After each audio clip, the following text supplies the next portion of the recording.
খাজা তিলের খাজা তিলের খাজা ওরে তা তোমার তিলের খাজা খাইলে মজা। খাইতে মজা দেখ না চিনি দিয়ে দাও তো হ্যাঁ হ্যাঁ নিবু দে মেলা তুমি চিনিস যাও সিজেফির ধরো ধরো যাও ধরো সিজেফির এটা কেমনে ওজন দেন সও কত সও 45 45 টাকা তো দেখে মনে হচ্ছে ভালো হবে মানে প্রচুর তিল দেওয়া আছে তো এইদিকে সচরাচর তিল মানে তিলের খাজা বেশি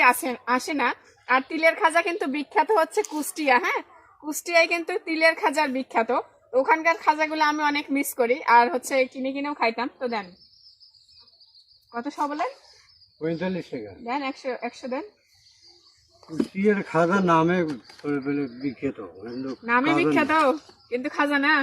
কুষ্টিয়ার বদনাম করে দিল চাচা ঠিক আছে ভালো না এতদিন শুনে আসছি নাম মানে খাজার হচ্ছে মানে তৈরি হয় ঠিকই কিন্তু কুষ্টিয়া কিন্তু ভালো না কিন্তু বিখ্যাত তো কুষ্টিয়ারই খাজা নাকি তিলের খাজা তারপর হচ্ছে লালন লালন এটা হলো বানা সম্রাট লালন শাহের সাংস্কৃতিক এলাকা ঠিক আছে তো চাচা আজকে কিন্তু কুষ্টিয়াকে অপমান করে দিল কুষ্টিয়ার খাজা নাকি ওখানে তৈরি হয় কিন্তু মানে ওরকম ভালো না তাই যাই হোক এটা আপনাদের কোথায় তৈরি করছেন এটা বাড়িতেও তৈরি আপনারা নিজেরাই এটা ভালো এর ভালো খাজা বাংলাদেশে নেই বাংলাদেশতে নাই এসছে ভালো খাজা যাই হোক আজকে এনার খাজাও খেয়ে দেখি এসছে খাজা নাকি বাংলাদেশে আর কোথাও ভালো নাই না এর বানানো খাজা এর ভালো খাজা তাই কিশোর দেওছেন ভে কিছু কমা নাই কাগজ এটা দেও তো যাই হোক এইখানে কিন্তু 100 গ্রাম না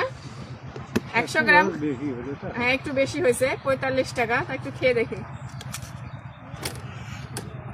আরে যে কুষ্টিয়ার খাজা আমার পার্বতীপুরের খাজা আছে পার্বতী মানে যাই হোক আলহামদুলিল্লাহ ভালো আছে আর সব থেকে বেটার লাগতেছে কিন্তু মানে